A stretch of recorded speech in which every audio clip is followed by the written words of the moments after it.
लाहौर में 12 साला बच्ची ने बेटा जन्म दिया। बच्ची का बाप कौन है जानकर आपकी चीखें निकल जाएंगी। मेरा नाम आयशा है। ये मेरी जिंदगी की कहानी है। मैं तपती रेत पर बैठी थी और दूर कहीं देख रही थी, सोच रही थी कि आज मेरे साथ क्या होगा, क्योंकि आज वो दिन था जब मेरी जिंदगी का फैसला होने वाला था। मैंने अपनी जिंदगी में बहुत ही ज्यादा मुश्किल वक्त देखा था, जबकि मेरी उम्र बहुत कम थी। मेरी उम्र तो गुड़ियों से खेलने की थी, लेकिन किस्मत मेरे साथ खेल रही थी, क्योंकि एक इंसान ने मुझे इस मुकाम पर पहुंचाया था। मैंने अपने पेट पर हाथ रखा और थोड़ी देर के बाद मेरी अम्मा वहां पर आ गई।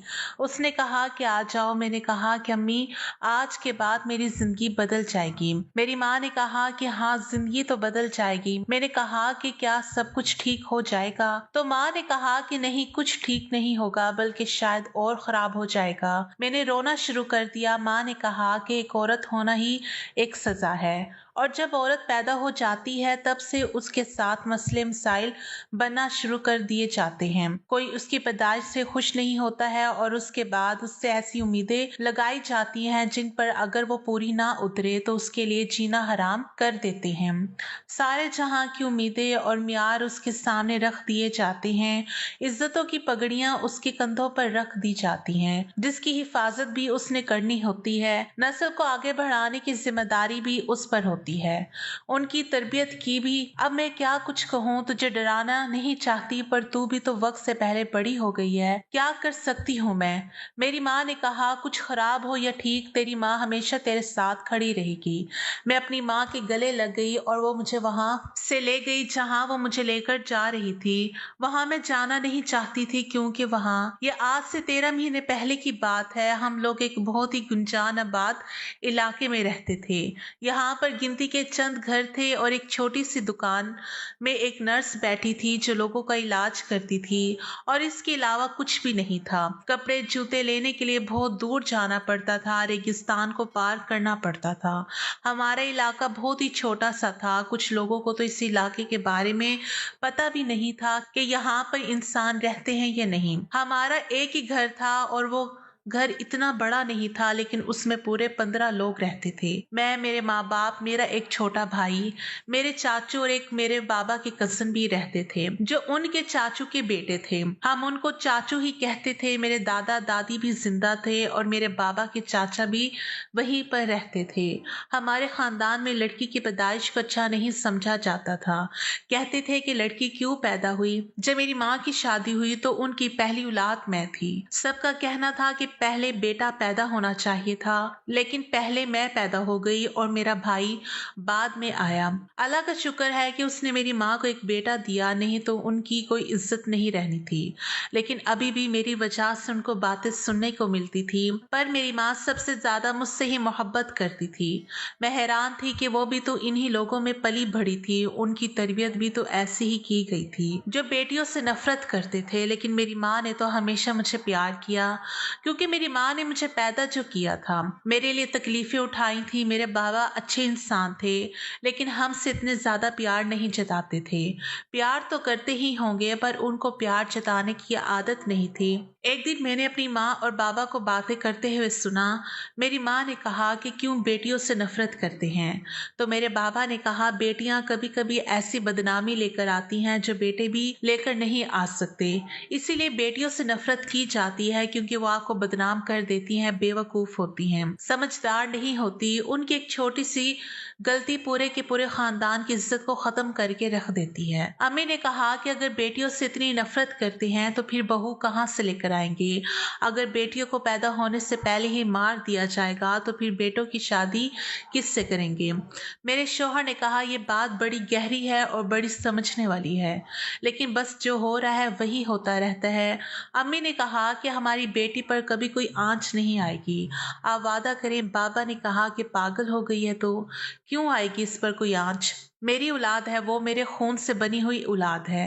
मैं हमेशा इसका ख्याल करूंगा। यहाँ पर सब लोग बेटी को बुरा समझते हैं तो क्या हुआ, मैं तो बुरा नहीं समझता। मेरी कोई बहन नहीं है और मेरी कोई फुफ्फो भी नहीं है। इस खानदान में 2 नस्लों के बाद बेटी पैदा हुई है, इसीलिए उन लोगों को इतनी मोहब्बत नहीं है। लेकिन हमारी तो अपनी औलाद है पागल, हम क्यों ना इसका ख्याल करेंगे। मेरी आंखों में आंसू आ गए। मुझे यकीन था कि मेरे माँ बाप जब तक मेरे साथ है सब कुछ ठीक ही रहेगा। मैं घर में सबके काम किया करती थी। वो लोग मुझसे प्यार तो नहीं करते थे लेकिन मुझसे काम जरूर करवाते थे।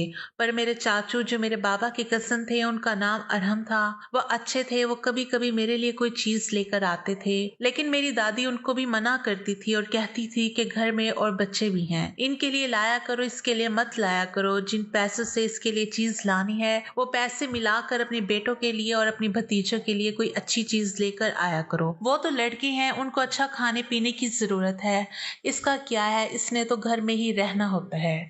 मेरी दादी मुझसे सारे काम करवाती थी लेकिन मुझसे बिल्कुल भी प्यार नहीं करती थी। एक दिन हमें किसी शादी में जाना था तो मेरी दादी ने कहा कि इसको नहीं लेकर जाएंगे वरना सब पूछेंगे कि ये बेटी आप लोगों के खानदान में 2 नस्लों के बाद पैदा हो गई।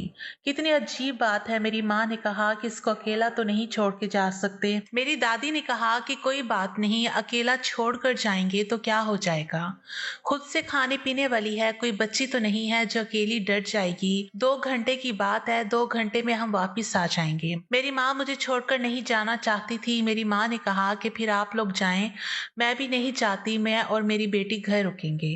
पर मेरी दादी ने कहा कि तुम इस घर की बहू हो, तुम साथ नहीं आओगी तो लोग कितनी बातें करेंगे, तुम्हें तो आना ही होगा। मैंने अपनी अम्मी से कहा कि आप चले ही जाएं, मुझे कोई मसला नहीं होगा, 2-3 घंटों की तो बात है, मैंने तो सो जाना है। मेरी माँ ने कहा कि तुम अंदर से कुंडी लगा के रखना। मेरी दादी ने ये बात सुन ली। मेरी दादी ने कहा कि क्यों, ये क्या किसी पराये के घर में बैठी है जो तुम इस तरह की बातें कर रही हो। मेरी माँ ने कहा कि ये मेरी बेटी है, आप किसी बेटी की माँ नहीं है ना, इसलिए आपको नहीं पता। मेरी दादी ने कहा कि अच्छी बात है कि मैं किसी बेटी की माँ नहीं हूँ, और तुम्हारी अगर बेटी है तो तुम इस बात पर शर्मिंदगी होनी चाहिए, फख्र नहीं होना चाहिए। मेरी माँ उनके साथ बहस नहीं करना चाहती थी, इसलिए खामोश हो गई। लेकिन मुझे छोड़कर उनको जाना ही पड़ा क्योंकि वो इस खानदान के बच्चों में से बड़ी बहू थी, और अगर वो नहीं जाती तो वाकई लोग बहुत बातें करते हैं। मेरा दिल तो था शादी में जाने का, लेकिन मेरी माँ मुझे कभी भी नहीं लेकर जाती थी। वो लेकर जाना भी चाहती तो ये लोग मुझे नहीं जाने देते थे। मैं घर में ही बैठ गई। अम्मी ने कहा था कि अंदर से कुंडी लगा लेना, लेकिन मैं कुंडी लगाना भूल गई और मुझे नींद आ गई। जब मेरी आंख खुली तो मैं बिस्तर पर ही पड़ी हुई थी। अभी मैं उठी थी कि 10 मिनट बाद मेरी माँ आ गई। आते ही मुझसे पूछा कि ठीक हो, सब कुछ ठीक है। मैंने कहा कि हाँ, बस मैं तो सो गई थी लेकिन रात तक मुझे बुखार हो गया था। मेरी माँ ने कहा लगता है मेरी बच्ची बेचारी अकेली रहकर डर गई, इसलिए इसको बुखार हो गया। मेरे बाबा मेरे लिए दवाई लेकर आए। दिन इसी तरह गुजरते जा रहे थे। मेरी तबीयत बहुत ज्यादा खराब रहने लगी थी। कभी मेरे पेट में दर्द होता तो कभी मुझे उल्टी आती। मेरी माँ मुझे उस नर्स के पास ले जाती जिसने छोटा सा क्लिनिक बनाया हुआ था। वो मुझे कोई ना कोई दवाई दे देती। उसके पास कोई मशीन भी नहीं थी जिससे वो मेरे पेट के अंदर देख सकती कि पेट में दर्द क्यों हो रहा है। बस इसके पास दवाई थी जो वो सबको दे देती थी। बड़ी ही घटिया दवाई थी लेकिन यहाँ के लोगों को आराम आ ही जाता था। मेरी तबीयत बहुत ज्यादा खराब रहने लगी थी, मुझे उल्टियां भी आ रही थी। मेरी माँ मुझे एक दिन अजीब से नजरों से देख रही थी। मैंने कहा कि क्या हुआ अम्मी, तो उन्होंने कहा कि नहीं कोई बात नहीं, ऐसा थोड़ी हो सकता है। उन्होंने ऐसा कहा तो मैंने कहा कि कैसा नहीं हो सकता, क्या हुआ है। उन्होंने कहा कि कुछ नहीं, लगता है तूने कोई उल्टी सीधी चीज खा ली है, उसके जरासीम तेरे अंदर बैठ गए हैं, तभी तो ठीक नहीं हो पा रही। मेरी माँ वैसे बहुत हिम्मत वाली औरत थी, उसने सारी जिंदगी हिम्मत से काम लिया था। मेरे दादा और दादी बड़े गुस्से वाले थे लेकिन मेरी माँ ने आज तक उनके सामने एक लफ्ज नहीं बोला था। मेरी दादी ने कभी उनसे मोहब्बत नहीं की, मेरे दादा ने भी नहीं की क्योंकि उनकी पहली बेटी हुई थी इसलिए। लेकिन मेरी माँ सब्र शुक्र से सब कुछ करती रही। दिन इसी तरह से गुजरते जा रहे थे। मेरा पेट अचानक से भरने लगा था। मेरी माँ ने कहा कि लगता है इसके पेट में पानी भर गया है या इसके पेट में पीप भरने लग गई है, इन्फेक्शन हो गया है तभी इसका पेट इतना मोटा होता जा रहा है। मेरे बाबा भी परेशान थे। उन्होंने कहा कि तुझे फिर शहर ले जाना पड़ेगा, लेकिन अभी तो शहर ले जाने के पैसे नहीं है, 1 महीना सब्र करो, अगले महीने ले जाऊंगा। मेरी माँ ने कहा कि 1 महीने तक बेचारी दर्द बर्दाश्त करेगी।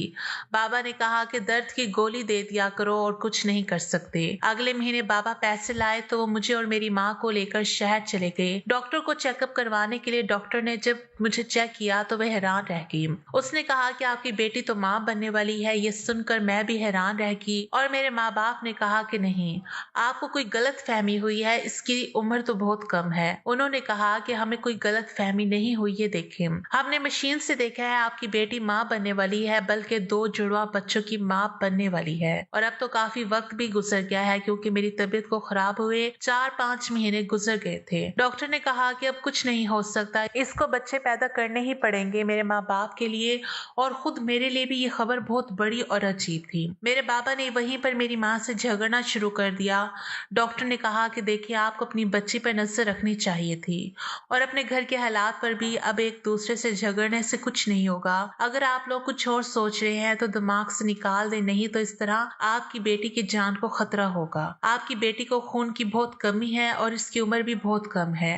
मेरे बाबा सर पकड़ कर बैठ गए। मेरी माँ ने रोना शुरू कर दिया। मेरे बाबा ने मेरी माँ को कहा कि तू कैसी औरत है, तुझे पता नहीं चला कि तेरी बेटी के साथ क्या हो रहा है। मेरी माँ ने कहा कि मुझे कैसे पता चलता, मेरा दिमाग उस तरफ गया ही नहीं था। ये तो इतनी छोटी बच्ची है। डॉक्टर ने कहा कि आजकल उम्र से कोई फर्क नहीं पड़ता, इससे छोटी बच्चियां भी माँ बन सकती है, आप लोगों को ध्यान रखना चाहिए था। मैं घर आई तो मेरे बाबा और मेरी माँ ने मुझे बुरी तरह डांटा और मुझसे पूछा। अब वो मुझसे अजीबोगरीब सवाल कर रहे थे जिनकी मुझे समझ भी नहीं आ रही थी। मुझे पता भी नहीं चल रहा था। ये बात घर वालों को पता चल गई। घर में बड़ा फसाद बना। मेरे बाबा ने यूं तो मुझ पर भी हाथ उठाया था, लेकिन जब मेरे दादा मुझे मारने के लिए आगे बढ़े तो मेरे बाबा ने उनका हाथ रोक लिया। उन्होंने कहा कि बच्ची है वो, इसे खुद नहीं पता कि इसके साथ क्या हुआ है, आप मेरी बच्ची पर हाथ नहीं उठाएंगे। मेरे दादा ने कहा कि हाथ नहीं उठाएंगे, इसको तो इस घर से निकाल देना चाहिए, ये तो हम सब के लिए बदनामी का बायस बनेगी। लेकिन मेरे बाबा ने किसी को भी मुझे नुकसान ना पहुंचाने दिया। मेरी और मेरी माँ की हालत इस घर में और भी बुरी हो गई। मेरी माँ को दिन रात बातें सुनाई जाती। मेरी माँ रोती रहती, मुझसे भी पूछती कि मैंने क्या किया है। मैंने उनको सब कुछ बताया कि मुझे कुछ नहीं पता था। मेरी माँ ने मुझ पर हाथ भी उठाया क्योंकि उनकी इतनी बातें सुना दी जाती थी कि वो परेशान हो जाती थी, लेकिन बाद में मेरी मदद भी करती थी। मुझे दर्द होता था तो मुझे दवाई भी देती थी, मेरी मालिश करती थी, मेरा सर दुबाती थी। मेरे बाबा कहते थे कि अभी तो ये बात गांव वालों को पता चलेगी तो ना जाने क्या होगा, क्या करेंगे हम। कुछ महीने और गुजर गए। हम दोबारा डॉक्टर के पास गए। मेरे बाबा ने डॉक्टर से पूछा कि क्या ऐसा नहीं हो सकता कि किसी तरह से ये पता चल जाए कि इन बच्चों का बाप कौन है। तो डॉक्टर ने कहा बिल्कुल ऐसा हो सकता है, आपको अपने आसपास के लोगों का एक टेस्ट करवाना होगा जिसके साथ ही ये पता चल जाएगा कि इसका बाप कौन है। लेकिन ये तब ही पता चलेगा जब बच्चे इस दुनिया में आ जाएंगे। मेरे बाबा ने कहा कि हम वो टेस्ट जरूर करवाएंगे। हम गरीब लोग हैं लेकिन इतने भी बेवकूफ नहीं है। हमें पता हो कि हमारे घर में किसने ये किया है, किसने हमारे साथ ये जुल्म किया है। हम इसको जान से मार डालेंगे। बस अब इंतजार था कि कब वो दिन आएगा, लेकिन उस दिन भी तो मेरी जिंदगी में कुछ अच्छा होने वाला नहीं था। मैं तो अभी खुद बच्ची थी और 2 बच्चों की माँ बनने वाली थी। मेरी माँ भी पूरा दिन उदास रहती, परेशान रहती, रो रो कर उसने अपना हाल बुरा कर लिया था। बाबा समझाते थे कि अब जो है जैसा है यही हमारी जिंदगी है, अपनी औलाद को मौत के मुंह में तो नहीं फेंक सकते। उसके साथ जो कुछ भी हुआ है हमें बर्दाश्त करना होगा। जब मेरे बाबा को अपने ही खानदान वालों ने ज्यादा बातें सुनाना शुरू कर दी तो मेरे बाबा ने कहा कि मैंने पता लगाने का तरीका निकाल लिया है कि इस बच्चे के साथ ये जुल्म किसने किया है, और जब पता चल जाएगा तो मैं उस इंसान को जिंदा नहीं छोड़ूंगा। लेकिन इसके लिए आसपास के सारे लोगों का एक टेस्ट करवाना होगा। ये बातें यहाँ के लोगों के लिए ऐसी ही थी जैसे किसी और दुनिया की बातें थी। मेरे बाबा थोड़े पढ़े लिखे थे इसीलिए उनको इन बातों का पता था, लेकिन डॉक्टर ने उन्हें भी ज्यादा नहीं बताया था। डॉक्टर कह रहे थे कि बहुत से लोग इस बारे में अभी भी यकीन नहीं करते, लेकिन एक तरीका होता है जिससे पता चल जाता है। जब ये बात घर में हुई तो मेरे दादा दादी और चाचू वगैरह ने मजीद रोला डाल दिया। उन्होंने कहा कि घर के लोगों पर शक करके तूने हमें ऐसा समझ रखा है, तेरी अपनी बेटी ठीक नहीं है और तू हम पर इल्जाम लगाता है। मेरे बाबा को सजा मिल रही थी बहुत ज्यादा। मैं परेशान थी, दिल करता था कि जान ले लूं अपनी, ताकि मामा और बाबा की परेशानी तो खत्म हो जाए। एक दिन ऐसे भी करने लगी थी जब मेरी माँ ने मुझे बचा लिया और मुझे गले से लगा कर रोने लगी। उसने कहा ऐसा कभी भी ना करना, तुम हमारी औलाद हो, हमने तुम्हें कितनी मुश्किल से पाला है और तुम इस तरह करने लगी थी। तुम्हें कुछ हो जाता तो क्या हम जिंदा रहते, लेकिन मैं क्या करती, मैं अपने माँ बाप की परेशानी नहीं देख सकती थी, उनको इस हाल में नहीं देख सकती थी। वक्त गुजरता जा रहा था और फिर वो दिन भी आ गया जिस दिन शायद मेरी औलाद इस दुनिया में आने वाली थी, क्योंकि सुबह से ही मेरी तबीयत बहुत खराब थी। लेकिन घर से बहुत दूर मैं रेत के टेले पर जाकर बैठ गई थी। मेरी माँ मुझे ढूंढती हुई मेरे पास आई और वहां बैठी अपने लिए दुआ कर रही थी, अल्लाह से कह रही थी कि मेरे नसीब में कोई और दुख ना लिख देना, मेरे माँ बाप को मेरी वजह से कोई मुश्किल परेशानी ना हो। मेरी माँ ने मुझे ढूंढ लिया और उसने कहा कि आज मेरे साथ। मैंने कहा कि अम्मी, आज के दिन के बाद मेरी जिंदगी में सब कुछ बदल जाएगा। उन्होंने कहा कि हाँ, मैंने कहा है कि जो बदलेगा वो अच्छा होगा। तो मेरी माँ ने कहा कि नहीं, अच्छा नहीं होगा, शायद इससे भी बुरा होगा, लेकिन बर्दाश्त करना होगा। मैंने कहा कि फिर मेरे जिंदा रहने का क्या फायदा, अल्लाह करे मैं मर जाऊं। मेरी माँ ने कहा कि ऐसा बिल्कुल नहीं कहना चाहिए, जो भी मसला हो, जो भी परेशानी हो, मैं तेरे साथ रहूंगी, हमेशा तेरा साथ दूंगी। अभी भी तो तेरा साथ दिया है ना, तो क्या आगे नहीं दूंगी। मुझे मेरी माँ के होने से बड़ी तसल्ली थी। मेरे बाबा भी सब कुछ कर रहे थे, लेकिन ये जो कुछ भी हो रहा था ठीक नहीं हो रहा था। सारे गांव वालों को पता चल चुका था और मेरे अपने ही खानदान वाले हम पर थूक रहे थे कि एक तो उनकी बेटी ने कहीं मुंह काला किया है और अब ये इसका साथ भी दे रहे हैं। अल्लाह ने मेरा मामला आसान कर दिया, मुझे ज्यादा तकलीफ नहीं हुई और मेरी गोद में 2 बेटे आ गए। इतने प्यारे बच्चे, इतने खूबसूरत बच्चे, आज तक किसी ने ऐसे बच्चे नहीं देखे थे।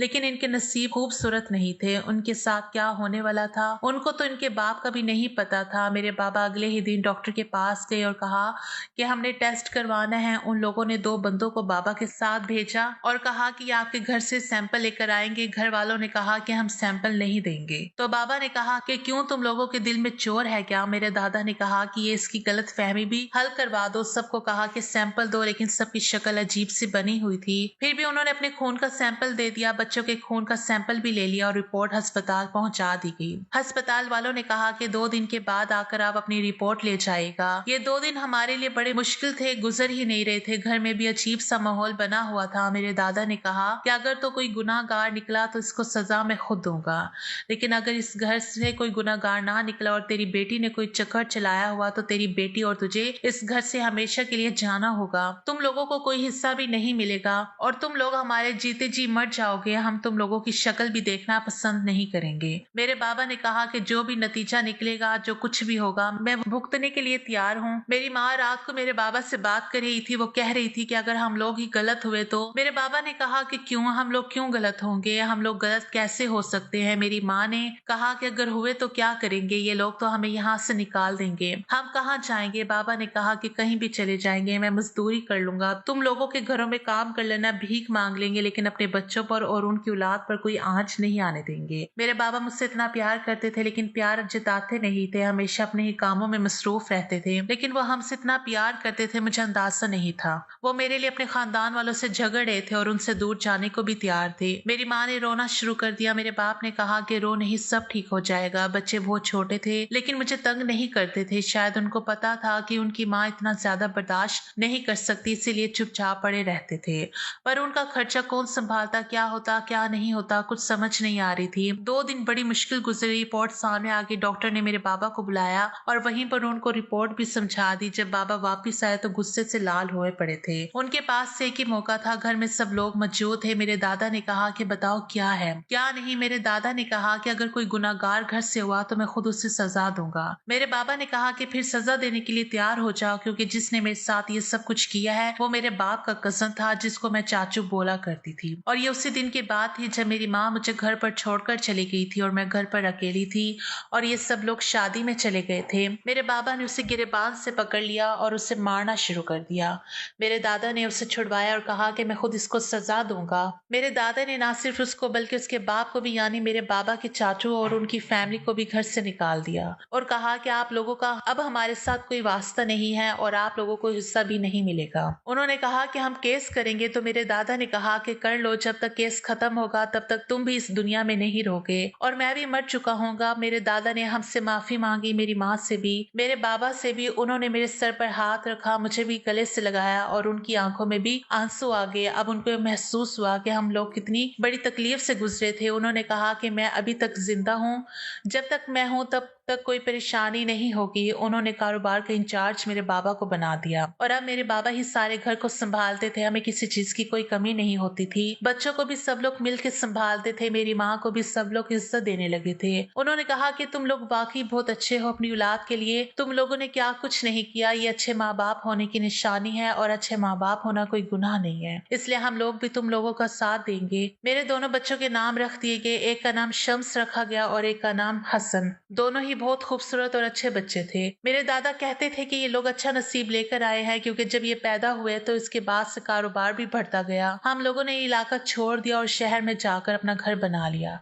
अब हम लोग शहर में रहते हैं। मेरे बच्चे बड़े हो गए हैं, 4-5 साल के हो गए हैं। हम लोगों को यही कहते हैं कि ये मेरे बेटे नहीं बल्कि मेरे भाई है। मेरी माँ कहती है कि कल को तेरी शादी करेंगे तो तू इनको साथ नहीं लेकर जाएगी, लेकिन ये हमेशा खुश रहेंगे क्योंकि हम इनका ख्याल रखेंगे। मैं कहती हूँ कि नहीं, मैं अपने बच्चों को साथ लेकर जाऊंगी, क्योंकि अब मैं माँ बन गई हूँ तो मेरे अंदर माँ वाली ममता आ गई है। मैं अपनी औलाद से दूर नहीं रहना चाहती, लेकिन अभी तो मेरी शादी के कोई इम्कानात नहीं है। मेरे दादा कहते हैं कि ऐसा कोई रिश्ता मिलेगा जिसको हम सब कुछ बता देंगे। अगर उनको फिर भी तुम कबूल हुई तो हम रिश्ता करेंगे, क्योंकि अगर बाद में पता चलेगा तो बहुत मसले बनेंगे। मेरे बाबा कहते हैं कि ऐसा कौन होगा, तो मेरे दादा कहते हैं कि दुनिया में अच्छे लोग होते हैं, तुम लोग भी तो हो, कोई ना कोई मिल जाएगा और उसके साथ ही हम अपनी बेटी की शादी करवा देंगे। और अगर उसने कबूल किया तो वो बच्चे को भी अपने साथ ही ले जाएगी। मैं खुश हूँ कि जब तक मैं जवान होंगी मेरे बच्चे भी जवान हो जाएंगे, मेरा सहारा बनेंगे, मेरा बाजू बनेंगे। मेरे 2 शेर जैसे बेटे होंगे जो हमेशा मेरा साथ देंगे।